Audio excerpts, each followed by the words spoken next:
நமஸ்காரம். உங்கள் அன்பிற்கு அபிமானத்திற்கு வித்யாபுத்திரன் விஆர் ராஜா குளத்துலேருந்து பேசுகிறேன். இது 89வது வீடியோ இப்போ ரிலீஸ் பண்ணுறேன். இப்போ பார்க்கக்கூடிய சப்ஜெக்ட் வந்து மகாபெரிவரின் மகிமேலம் வந்து பார்ட் 6 இப்போ பார்க்க போகிறோம். இதில் வந்து ஒரு 3-4 இன்சிடென்ட் வரும். எப்போ முடியுமோ அது பேசுகிறேன். அதில் ஆந்திராவில் நடந்த ஒரு சமயம் வந்து பரமாச்சாரியார் ஆந்திரா வழியாக போகிறார். ஒரு கிராமத்தை தங்குறார். குக்கிராமம் அது. அங்கே வந்து ஒரு சத்திரம் மாட்டம் இருக்குது. அங்கே தங்குறார்.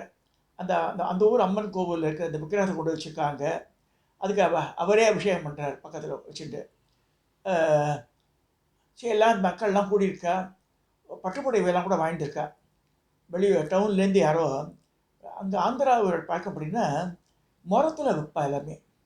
முரம் வந்து தியாகராஜ சுவாமியோட தியாக பிரம்மம் இருக்கார் இல்லையா, அவள் மனைவியோட கடைசி காலத்தில் என்ன செய்கிறான்னா எல்லோரும் சுமங்கலிக்கெல்லாம் வச்சு தராவா. புடவை ஜாக்கெட்லாம் வச்சு அந்த அம்மா கையிலேருந்து வாங்கி வாங்கி எல்லாருக்கும் தரா. ஏன்னா கடைசியில் போகிற காலத்தில் அது புண்ணியம் செய்யணுண்டு. நான் முன்னாடியே சொல்லியிருக்கேன். வஸ்திர உபயம் பண்ணும்போது இதில் இந்த ஹரிசாண்டல் லைன்ஸ் எல்லாம் வந்து லேடிஸை குறிக்கிறது, வெர்டிக்கல் லைன்ஸ் ஜென்ஸை குறிக்கிறது. அவ்வளோ காலம் சொர்க்கவாசம் உண்டுன்ற. அதனால தான் முட்டிக்கிறேன் ஜனங்கக்கிட்ட. எங்கள் குரூப்பில் கூட சொல்லுவார் அடிக்கடி, இப்போ தீபாவளி வரப்போகிறது, சுவாமி அந்த ஊர் சுவாமிக்கு வஸ்திரம் வாங்குங்க. எங்கேயோ போய் எல்லாம் பண்ணுறது அது வேறு. நம்ம வசிக்கிற பிளேஸில் இருக்க சுவாமிக்கு என்ன வேணும் கேளுங்க. அது வந்து 8 முழ விஷயம்னா பரவாயில்ல. பெரிய லிங்கம் வந்து நார்மலாக 9 கஞ்சி தான் வாங்குவா. அதே மாதிரி 6 கஜம் புடவை காட்டனாக வாங்கிடுங்க. சிந்தட்டிக் வாங்கி தராதுங்க. மோரோவர் அம்பாளுக்கெல்லாம் கட்டுறது வந்து 2 சைடு பார்டர் வரணும். இதுவும் சொல்லிடுறேன் நான். 2 சைடில் பார்டர் இருந்தால் தான் அவளுக்கு கட்ட வரும் அழகாக. அது 6 கஜம் படையோ 9 கஜம் மட்டும் கட்டுவாங்க. பெரிய அம்பாள் 6 அடி உயர் அம்பாள் இருந்தால் 9 ஆஷ் வாங்கி தரணும். பத்தாது. அது 6 கஜம் பத்தாது. Please keep it in mind. இது வந்து அவள் வாங்கி கொடுத்தா நல்லது. அவள் குடும்பத்துக்கு சொல்கிறாரு. அந்த மாதிரி அந்த ஊரில் போய் தங்கி இது பண்ணுறா. எல்லாருக்கும் அவள் எத்கிஞ்சதுன்னா மாதிரி பழங்கள் கொண்டு வைக்கிறா, இது பண்ணுறா, அரிசி கொண்டு வைக்கிறா, பருப்பு கொண்டு தரா, என்னென்னோ பண்ணுறா. ஸோ இந்த பூஜை ஆரம்பம் ஆகுது. அப்போ வந்து பரமாச்சாரி நோட் பண்ணுறாரு அந்த அந்த விக்கிரகத்தை. அது வந்து அந்த லோக்கல் கிராம தேவதை அது அந்த அம்பாள். அதை பார்த்துக்கும் போது அபிஷேகம்லாம் ஆகிடுறது, அலங்காரம் பண்ணோம். அந்த நேரத்தில் தலைவரி கோலமாக ஒரு பொம்பளை வந்துடுறாங்க அந்த இடத்துக்கு. பரமாச்சாரியார் பார்த்து நாக்கு சீரை அந்த முரத்தில் பட்டுப்பட வச்சுருக்கா. Just imagine. அந்த காலத்துலேயே ஆயிரக்கணக்கான வேலை. இது இந்த இன்சிடென்ட் நடந்து 50 வருஷம் கிட்டத்தட்ட ஆகிடுது. நாக்கு சீரை காவாலா, சீரைன்னா புடவை, எனக்கு புடவை வேணுன்றா. அப்படி பார்த்தா தொடையெல்லாம் கிழிஞ்சு கிடக்கு, அவளுக்கு ஜாக்கெட் கிழிஞ்சு கிடக்கு, என்னவோ போல் இருக்கா. அவள் பார்த்தா நல்ல வெள்ளையாலாம் இல்லை, அவள் நிறமாக தான் இருக்கா. ஆனால் கையில் ஆக்ரோஷம் தெரியறது இப்படி பண்ணுறது. அவள் பரமாச்சாரியா கண்ணை மூடிக்கு வந்து தியானம் பண்ணிவிட்டு அந்த முரத்தை எடுங்கன்றார். சிப்பந்தி இவா எடுத்துறா அசிஸ்டன்ஸு. இது வந்து அதை வாங்கி அவன்கிட்ட கொடுத்துட்றா. டக்குன்னு வாங்கிட்டு அவள் சின்ன வாங்கி போயிடுறா. மடத்தில் இருக்கிற ஒருத்தர் என்ன பண்ணுறாரு, தொண்டர் சும்மா இல்லாமல் அவளை ஃபாலோ பண்ணிட்டே போகிறார். அந்த ஊர் கிராமம் முடிஞ்சு அந்த எல்லையெல்லாம் தாண்டி ஒரு தோப்பாட்டம் வரும்போது இந்த முன்னாடி இருக்க பொம்பளை கிட்ட அவளுக்கு 10 அடி இருக்குது டிஸ்டன்ஸு. திருப்பி பார்த்து பலான்னு ஒரு அறை அவனை மயக்கம் படுக்க வந்துட்டா. இருந்தாலும் மறைஞ்சு போயிட்டாங்க. அந்த முரத்தோட புடவையோட ஷீ டிஸப்பியர்ட். இவருக்கு ஒன்றுமே புரியல. சரி எழுந்து சித்தார்ச்சின்னு ஒரு 1/2 மணி நேரம் கழித்து நினைவு வந்து மடத்துக்கு ஓடி வர்றார். இந்த கேம்புக்கு பரமாச்சாரியார் பார்க்குறாரு, சிரிக்கிறார். என்னடா பண்ண, வந்தது யாருன்னு பார்த்தியா நீ? வைத்தியக்காராது அம்பாள்டா, இங்கே பாரு இந்த சிலையை. இந்த சிலையில் இந்த புடவை எங்கெங்கெல்லாம் கிழிஞ்சிருக்கோ அதே மாதிரி அந்த மாதிரி கிழிச்சலோடு கட்டியிருந்தான் அந்த புடவையாவோ. அந்த பூசாரி இதெல்லாம் சரியாக கவனிக்கலை. அதாவது அம்பாளுக்கெல்லாம் வந்து நம்ம வஸ்திரங்கள்லாம் வாங்கி தரணும். நல்லா புரிஞ்சு. கிராம தேவதையாக இருந்தால் கூட நம்ம வந்து வாங்கி கொடுத்தா நமக்கு நல்லது. அரியத்துறை கூட நேற்று போனேன். சிவன் கோவிலில் போய் தான் அபிஷேகம் அம்பாளுக்கு பண்ணுறேன். பட் போகிற வெளியிலேயே வந்து எல்லையம்மன் வந்துடுது. நல்ல ஒரு 5 அடி உட்காந்த நிலையில் 5 அடி இருக்குது. முன்னாடி ரேணுகா பரமேஸ்வரி, வாசலில் மதுரை வீரன் வெள்ளையம்மா இருக்கா, கருங்கல் சாலது. ஸோ எல்லாருக்கும் வஸ்திரம் அவன் போயிட்டேன். சிகப்பு கலர் வஸ்திரம் முதல்ல நவராத்திரி போகிறமே சொல்லிட்டு அங்கே அந்த வஸ்திரங்கள் புடவை கொடுக்கும்போது எனக்கு பரமாச்சாரியார் ஞாபகம் தான் வரும். அது நல்லா தான் கட்டியிருந்தது. நல்ல வளையல் மாலையெல்லாம் போட்டிருந்தேன். நல்ல திண்டு மாலை ஆர்டர் பண்ணியிருந்தேன். அங்கேயே கொண்டு வந்து கொடுத்துட்டான். ரேணுகா பரமேஸ்வருக்கு மாலை, இந்த பெரிய அம்மனுக்கு பெரிய மாலை, மதுரை வீரனுக்கு ஒரு மாலை, வெள்ளையம்மாவுக்கு ஒரு மாலை. வெள்ளையம்மாவுக்கு பாவாடை, மதுரை வீரனுக்கு தனியாக வேஷ்டி. இது இங்கே ரேணுகாபுரம் மிஸ்ஸுக்கு அழகாக பச்சை கலர் பாவாடை, இவளுக்கு சிவப்பு கலர் புடவை. இதெல்லாம் பார்த்தோன்னா திருப்தியாக இருக்குது நமக்கு. ஏன்னா தெய்வங்கள் இல்லைன்னு கிடையாது, நல்லா புரிஞ்சுக்கணும். கிராம தேவதைலாம் உயிர்ப்பான தேவதைகள். பரமாச்சாரியார் இதில் இந்த இன்சிடென்ட் முக்கியமாக சொல்லப்படுறது. தயவுசெய்து இதை விட கணேஷ், அந்த கணேசன் ஒருத்தர் பேசுவார் டிவியிலலாம், கணேஷ் சர்மா டிராஃபியில் ஒர்க் பண்ணார். அவர் எங்கள் ஃப்ரெண்டு தான், பார்த்துக்கலாம் வந்துருக்கார், சாப்பிட்ருக்காரு, கோவிலுக்கு வந்திருக்காரு கூட இருக்கார். அவர் வந்து கிரி ட்ரைனிங் மூலமாக ஒரு அட்வர்டைஸ்மெண்ட் வரும்போது காஞ்சிபுரத்தில் நடந்த மாதிரி பேசியிருக்கார். அவர் காஞ்சிபுரத்தில் நடக்கலாது, இது நடந்தது ஆந்திர பிரதேஷில் நடந்தது. ஐ ஹேவ் ப்ரூஃபு, ரெக்கார்ட்ஸ் வச்சுருக்கேன். பரமாச்சாரியாருடைய ட்ராவல் இதெல்லாம் ஐ ஹேவ் த புக்ஸு. அதுக்கு வந்து அத்தன்டிகேஷனோட இந்த வருஷம் நடந்துன்னு எழுதியிருக்கா. அந்த இன்சிடென்ட் தான் நான் சொல்கிறேன். இந்த மாதிரி நடந்து அப்புறமா திருப்தி எல்லாருக்குமே. ஸோ அப்புறம் இந்த இந்த இந்த இந்த இந்த விக்கிரகத்தை கட்டின இதையும் மாற்றுறா.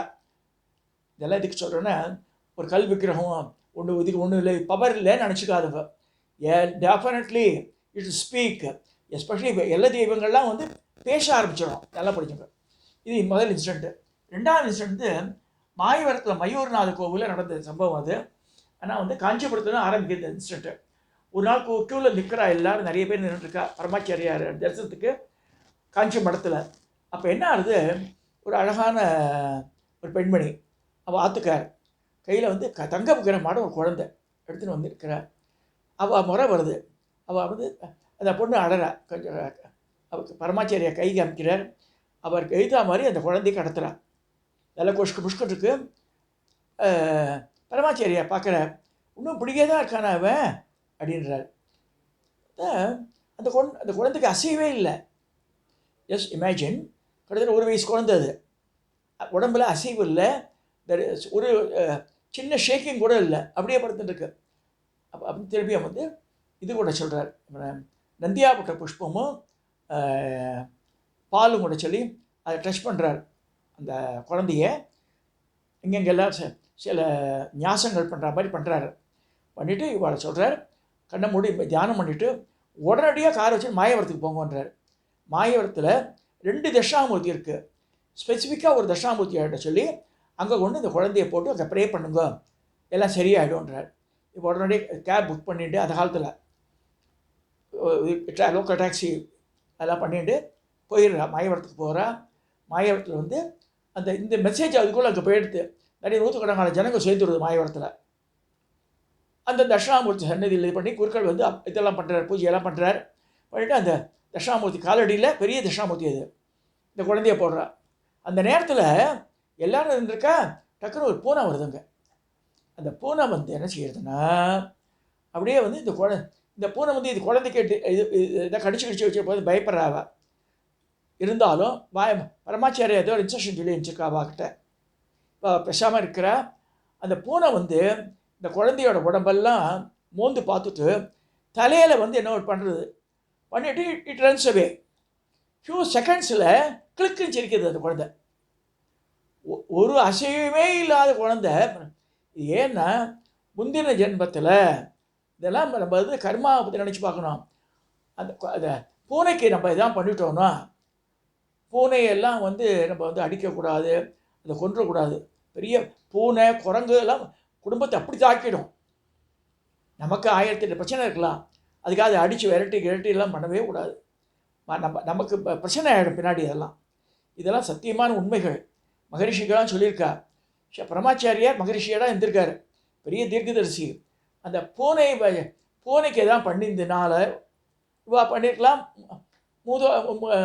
அவள் முன்னோர்கள் பண்ணியிருக்கலாம். ஸோ குழந்தை அப்படி பிறந்தாச்சு. இப்போ அந்த பூனை மூலமாகவே சாப நிவர்த்தி ஆகிடுச்சாங்க. மாயவரம் மயூரநாத சன்னதியில், அந்த தட்சிணாமூர்த்தி சன்னதியில் அது வந்து மோந்து பார்த்து என்ன பண்ணிட்டு போயிடுத்தது. இந்த குழந்தை சிரிக்க ஆரம்பிச்சிடுது. அப்பா அம்மாவுக்கு எப்படி இருக்குன்னு பாருங்கள். பிறந்ததுலேருந்து அசைவே இல்லாத குழந்தை பரமாச்சாரியோட கிருபா கடாட்சியில் எழுந்து அது இட் ஹஸ் பிகம் ஸோ ஆக்டிவாக மாதிரி எடுத்தது. அவள் எடுத்து அம்மாக்காரி எடுத்து கொஞ்சரா, அப்பங்காரை வாங்குறா, பண்ணுறா. திரும்பி காஞ்சி மடத்துக்கு வராவா, பரமாச்சாரியார்கிட்ட சொல்லி இது பண்ணுறா. அப்போ சொல்கிறார் அவர், எதுக்குன்னா பூனைக்கு எதாவது பண்ணி, பூனை நாய் குரங்கு இதெல்லாம் ரொம்ப ரொம்ப கேர்ஃபுல்லாக இருக்கணும். நம்ம வந்து கல்லை கூட அடிக்கூடாது மேலே. அது இன்சிடெண்ட்டு மயூர்நாத சன்னதியில் நடந்த இன்சிடெண்ட் அது. அடுத்து சோழவரம், இங்கே ரெட்டில்ஸ் பக்கத்தில் சோழவரம் இருக்குது. அந்த சோழவரத்தில் வந்து ஒரு அவர் வந்து ஹெட்மாஸ்டர் இருந்தவர். அந்த மாமி அவள் சொந்த வீடு, ஓட்டு வீடு, பெரிய வீடு. முன்னாடியெல்லாம் இப்போ தான் பைபாஸ், அப்போல்லாம் பைபாஸ் கிடையாது, ஊர் வழியாக தான் போகும். சோழவரம் காரனோடே அப்புறம் பிரிட்ஜு வந்துடும். அது அந்த மாமிக்கு ஒரு கனவு என்னென்னா, பரமாச்சாரியார் வந்து அவாத்தில் பூஜை பண்ணுற மாதிரி நான் உங்கள் ஆற்றுக்கு வரேன்னு சொல்கிறார். பூஜை பண்ணுறாரு. ஆச்சரியமாக இருக்குது. காத்தாலேருந்து ஆற்றுக்கு அட சொல்கிறேன். ஏன்னா உன்னை எப்போ பார்த்தா பரமாச்சாரியாரே தியானம் பண்ணிட்டு இருக்க, அந்த மாதிரி உன்னோட கற்பனைன்ட்டார் அவர், அந்த மாமா. பிராமண ஃபேமிலியே இது மாதிரியே இருக்குது. அது மாமிக்கு இருப்பு கொள்ளவே இல்லை. ஒரு நாள் ஆச்சு, 2 நாள் ஆச்சு, ஒரு வாரம் ஆகிடுது. டக்குன்னு ஒரு நாள் வந்து ஒரு காரில் வந்து இறக்குறாரு 2 பேரும். Paramacharyar is returning from north India, via Cholavaram வரப்போகிறார், கும்மிடிப்பூண்டிலாம் வந்துட்டார். ஸோ உங்கள் ஆற்றுல வந்து தங்க இங்கே இந்த இடத்துல பிராமணாவோட எத்தனை வீடுன்னு பார்த்துட்டு they are selecting the house, your house has been selected சொல்கிறாவா. மாமிக்கு அப்படியே தாரையாக கண்ணில் அவர் வந்து கனவுல பேசியிருக்காரு. அது சத்தியம். அது முன்னாடியே சொல்லிட்டார். உங்கள் வந்து பூஜை பண்ண போகிறேன்னு சொல்லிட்டார். பூஜை நடக்குது, பார்க்குறா, விஷுவலைஸ் பண்ணுறா மாமி. அந்த மாமி சரி அதே மாதிரி 2-3 வீடு வேறு கொடுத்துட்றா பக்கத்து ஆற்றுல இருக்கவாள்லாம். அங்கே வந்து 3 நாள் கேம்ப் போட்டு அங்கே பூஜையெல்லாம் நடக்கிறது. என்ன நீ ஆசைப்பட்ட மாதிரி நான் பண்ணிட்டேன்னான்றவர் கேட்குறாரு அந்த மாமிக்கிட்ட. சரி எதுக்கு சொல்ல வரேன்னா, தீர்க்கதரிசி, பெரிய தீர்க்கதரிசி அவர். எத்தனை பேருக்கு இந்த அருள் புரிஞ்சிருக்கார் அவர். சரி அது சோழவரத்தில் நடந்தது. ரெட்டில்ஸ் பக்கத்துலேயே இருக்கிற ஊர் அது, இந்த இன்சிடென்ட் அது. அடுத்ததாக தேனம்பாக்கம் தீபாவளி சமயத்தில் நடந்தது. தேனம்பாக்கம் நிறைய இந்திரா காந்தி கூட அங்கே தான் வந்தேன். இங்கே பிரம்மஸ்தானம் சொல்லுவாங்க. அங்கே வந்து காஞ்சிபுரத்தில் எந்த சிவன் கோவிலையுமே அம்பாள் இருக்காது. காமாட்சி தான் கோவில் அம்பாள். எல்லா சிவன் கோவிலையும் அம்பாள் இல்லாத கோவில். எஸ்பெஷலி இந்த கீழம்பியில் அம்பிகாபதீஸ்வரர் அம்பிகை இருக்கா. அதே மாதிரி மங்களேஸ்வரர் மங்களாம்பிகை இருக்கா. மடத்துக்கு ஏற்ற மாதிரி அவள் 2 பேர் தோழி. அம்பாள் இல்லை, காமாட்சியோட தோழி எழுவா. பட் இந்த கச்சபேஸ்வரர் எது வேணால் எடுத்துக்கலாம். நீங்கள் எங்கேயுமே வந்து அம்பாள் கிடையாது. ஏலவார கோவில் சன்னதி கூட ஏகாம்பரேஸ்வரர் கோவில் தனியது.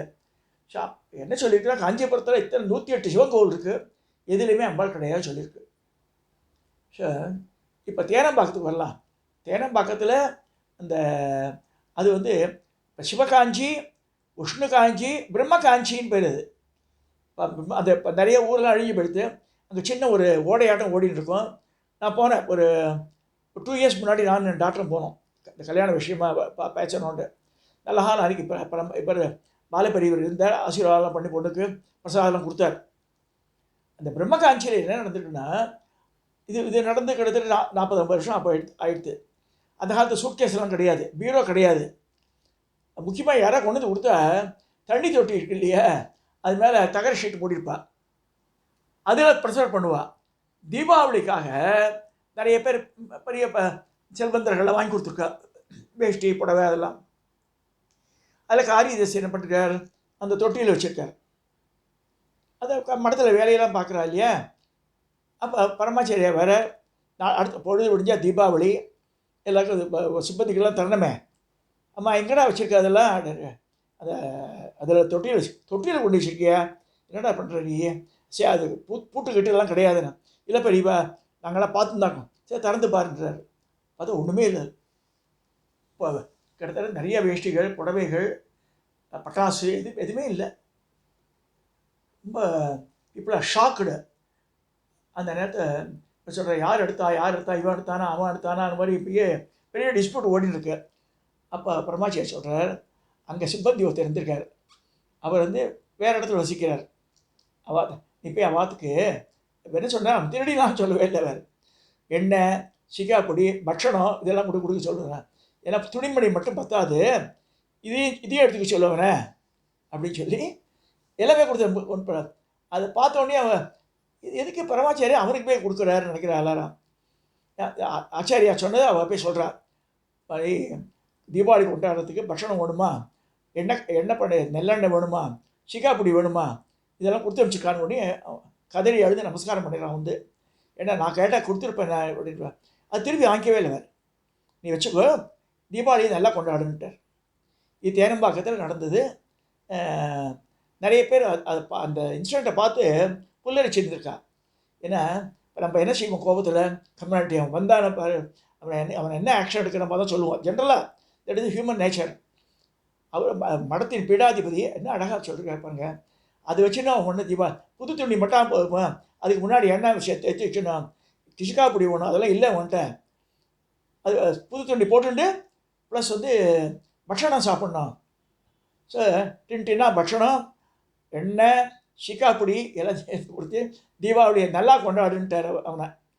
இது தேனம்பாக்கம் நடந்த இன்சிடெண்ட்டு. ரொம்ப சுவாரஸ்யமான இன்சிடெண்ட் அது. இன்றைக்கி பரமாச்சாரியாரோட இந்த இதில் வந்து நம்ம 89வது வீடியோவில் இவ்வளோ பார்த்துருக்கோம். இதோட நான் நிறைவு செய்கிறேன்.